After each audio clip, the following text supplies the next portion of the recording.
to share some wedding tips and tales with you. And we are so excited today. We are going to be talking about invitations, paper invitations, online invitations, what's better, how does it work?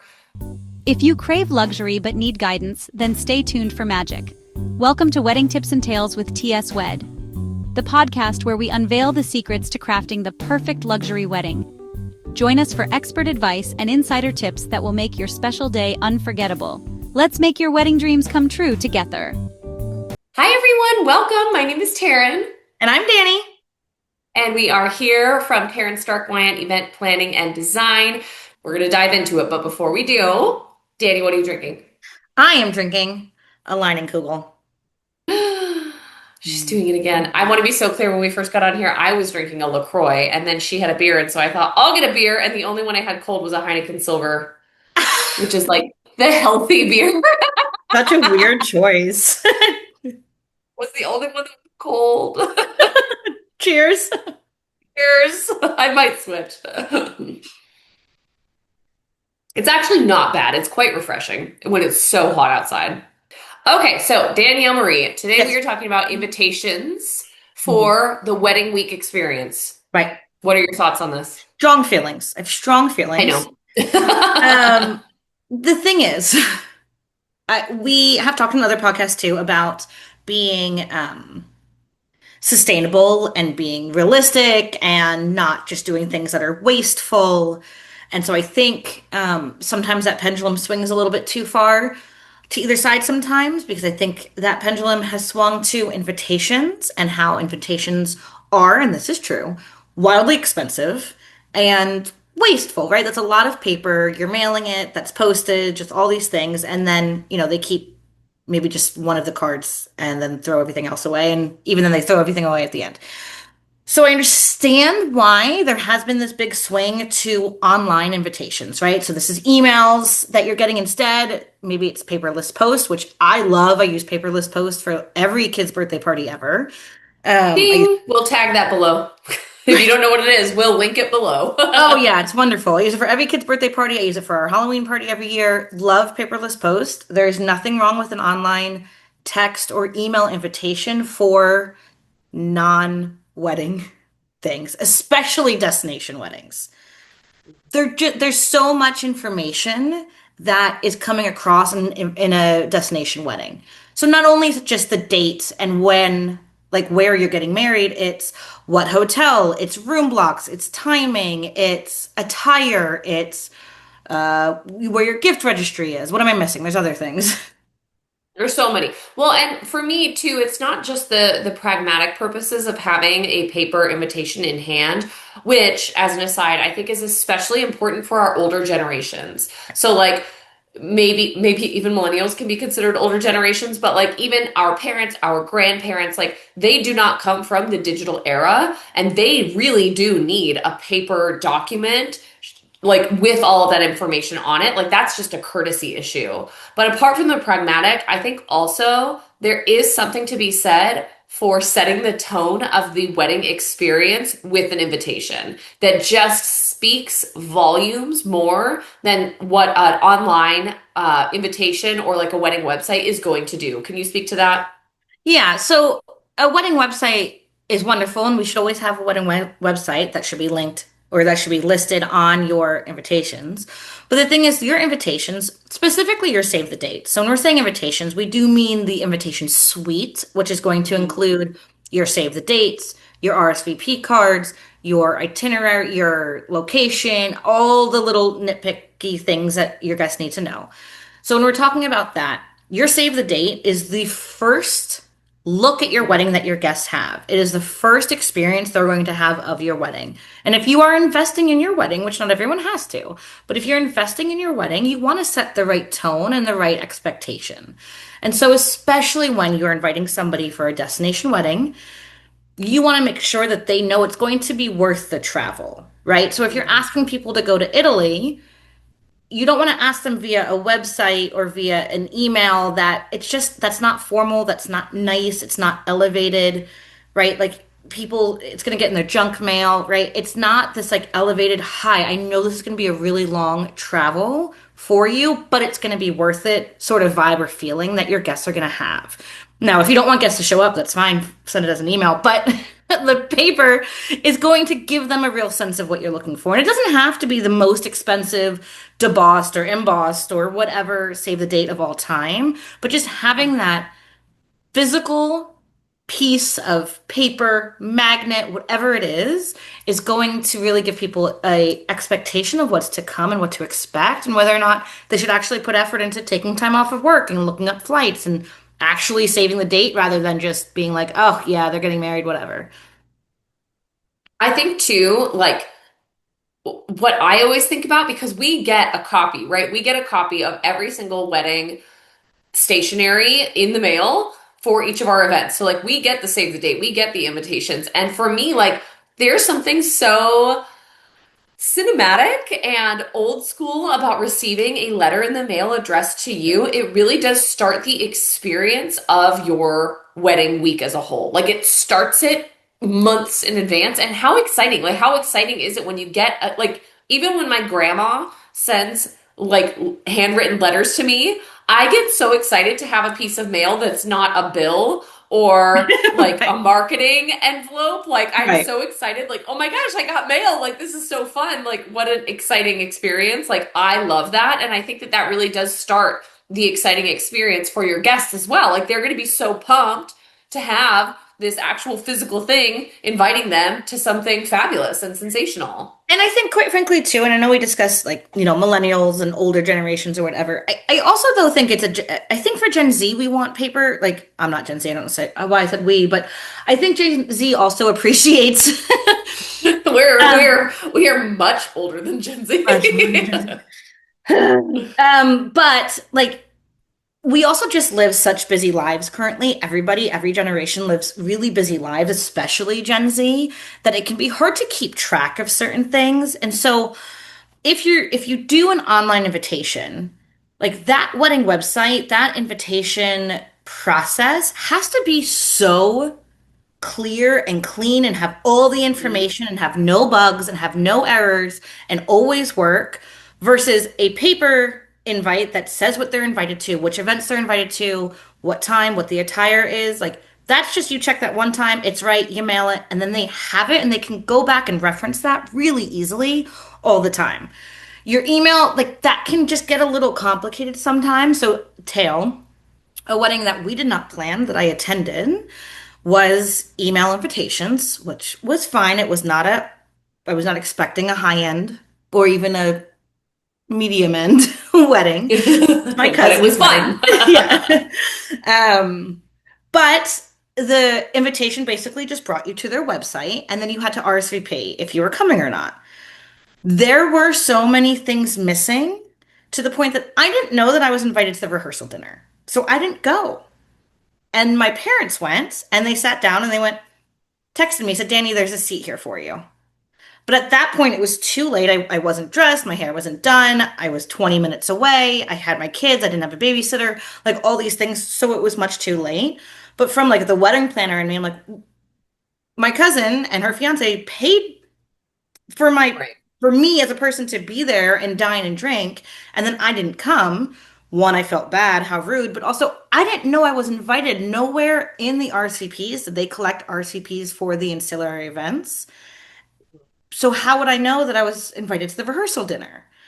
So that can be really complicated. So again, if you have a really good website where you can delineate like this person needs to be invited to this thing, this thing, this thing, awesome, wonderful. And your RSVPs can come through that way. That's fine. But if I had had a paper invitation addressed to me that said, here are the things that you're invited to, then there wouldn't have been any confusion. Even when I RSVP'd saying, yes, I'm coming to the wedding, I would have gone, oh, well, I'm invited to the rehearsal. So I must be saying yes to both things. Right. And that just Right. didn't happen. Well, and I think too, so like one of the biggest detriments I think that people face, you touched on a little bit earlier, is price, right? So people go, oh, why would I, send out the invitations when I can just do it online for free?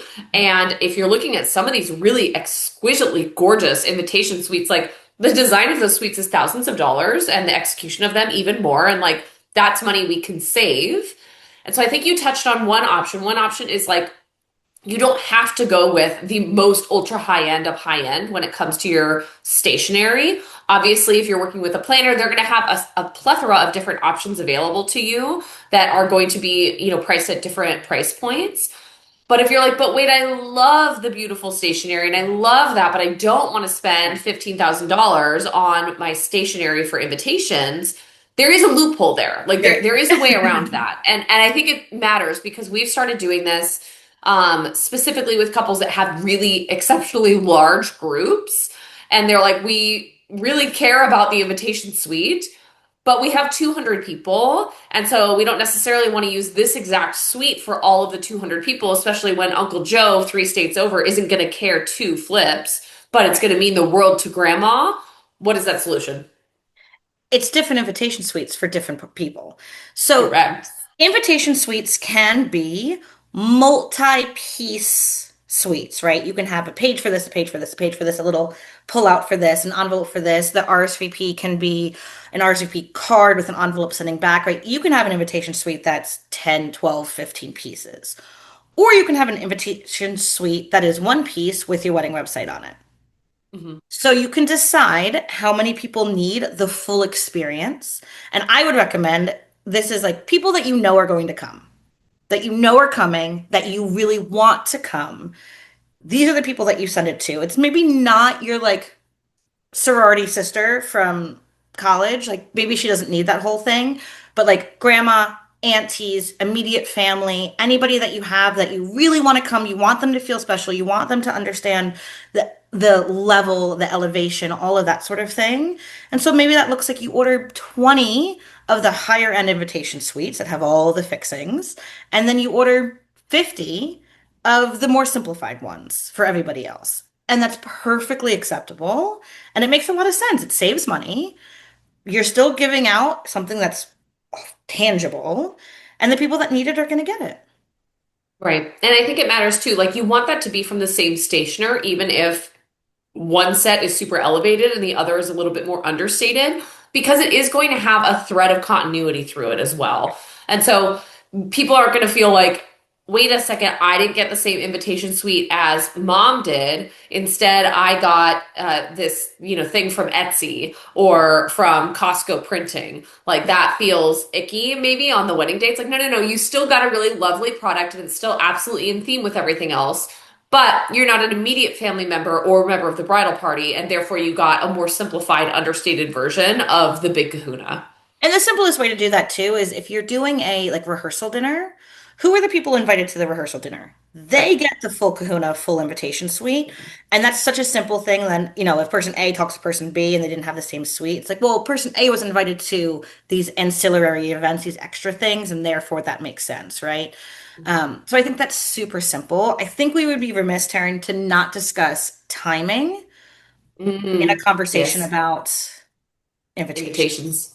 I agree completely. And I think that you and I have slightly different views on this, but mostly we coincide. I am of the mindset that in terms of a save the date for a destination wedding, I think that can go out anywhere between 9 and 12 months in advance. I think Agreed. that's Totally. perfectly acceptable. Yeah. Great.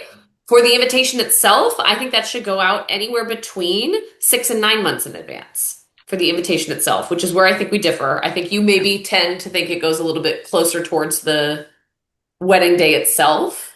I like the 6 month mark. I think it truly depends on when you send the save the dates, right? If you're sending the save the dates at 9 months, sending your invitation at 6 months, I think makes a lot of sense. If you're sending your invitations at a year out, then yeah, you can maybe do it around the Six, 9 month seven mark. ish. Yeah, but Yeah. the seven, 8, I feel better about. My thing is that you don't save the date, send them out as soon as you want. Really. Like I think 12 to 9 months makes sense. Certainly no more than a year. Right. No, Don't do no it more more. than a year. That's weird. But especially because I think people are getting engaged for a little bit longer now too. Like the minute you get engaged, Sure. people start asking you a million questions about it. So if you have that information, you know the location, you know the date, there's no harm, no foul in sending out the save the date the minute you have that. The only hesitation I would say is like if you're not going to get married for 2 years from now and you're sending out the save the dates 2 years ahead of time, like maybe some of these people aren't going to be invited in 2 years, so that seems a little early. Exactly. That's my thing. Is like you don't really know the same landscape of your guest count Right. more than a year out. Yeah. Like generally speaking. Yeah. But then for me, I always think that RSVPs should be due to your planner by 60 days out. They Correct. should be due to your planner by 60 days out, Which which means is that early. That is early it for most is. people. It's very, and I want to be so clear, should be that way for a destination planner. Yes. For a Yeah. local planner, I think that you can smidge it towards 45 days. I think that's totally fine. But for a destination event, so many different things need to be changed. And if you're planning, especially like if you're planning in a different country, like in Italy, it takes them 4.5 weeks to respond to one email. And so if you give them the final guest count at 30 days, then they're not going to have it because they're not going to check their email. So they're not going to know. Yeah, I think with the guest count, like you want to give it. The problem is like a lot of catering companies and hotels would say, "Oh, we need it 30 days out." That's not setting yourself up for success as the couple because if those people need that at 30 days, that is like a hard 30 days they need it at. It's not at Correct. 30 days, I'm still waiting on 10 people. It's they need it at 30 days. So let's work backwards from there, right? So if we're working backwards from there, we all have those people that don't respond, who aren't sure, but like you need to give yourself time to collect those answers. 2 weeks should be more than ample time. So give yourself 2 weeks. So then you're looking at 45 days, right? So now 45 days is your mark for your final guest count. When you're doing destination, when it's just a little bit harder to get to, that extra 2 weeks on top of that, that 60-day mark, is really going to make a difference. And Hmm. I have never had one single person as a guest ever be upset that they received the invitation too soon. Two No, months, never. 2 months ahead of time, they know whether or not they're coming to the Right. wedding. And if they don't, maybe there's, special circumstances or whatever, that's okay. You might have one or two people that you just have to say, you know what, I'm going to assume they're coming, and if they don't, they don't. That's fine. Two people aren't going to kill you. For the most part, everybody knows 2 months out. They will have had to put in their time off for work. They will have had to start looking at flights. It just makes sense. Yeah, I think so too. I think so too. Trying to think if we have an interesting invitation tale to tell apart from the one that you already told. No, I just like pretty invitations. I That know it's was a, really my tale. My tale yeah, was going to be more like less a tale and more just on the whole, don't do cheap invitations. yeah, I think that that's my big caveat to this. If you are going to send out a paper invitation, make sure that it is of a good quality. I'm not saying you right, have to spend $15,000 on it. Of course, you certainly can. We've certainly had clients do that.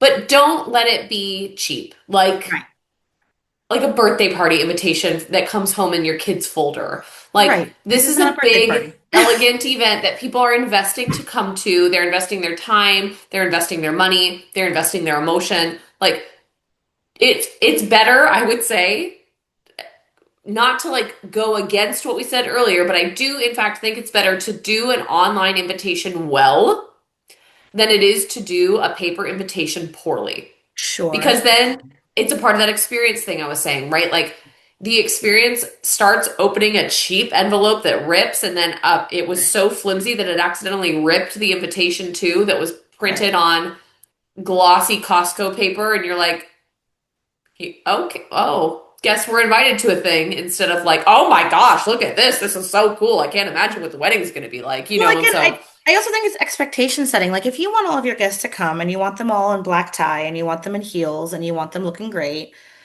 you can't be sending them a cheap, flimsy invitation. Because that's not like, again, you have to be a good host. And if you're setting an expectation of what you're wanting back from your guests, insofar as attire, effort to get there, anything like that, then you have to also set that expectation up front. And the way to do that is through your invitations. agreed. All right. Well, I hope that we provided you with a little bit of useful information regarding invitations, the different ways that you can send them, the different modalities that you can receive them, and the timing for them. Check the link below for a couple of useful tips as a part of this, and we will see you next time. Thanks, See you guys. next time. Bye, guys. Cheers. Thanks for watching. Don't forget to leave your questions below for future podcast topics. Subscribe, like, and let us know your favorite tip from this video. Until next time, let's keep making wedding dreams come true together. Bye for now!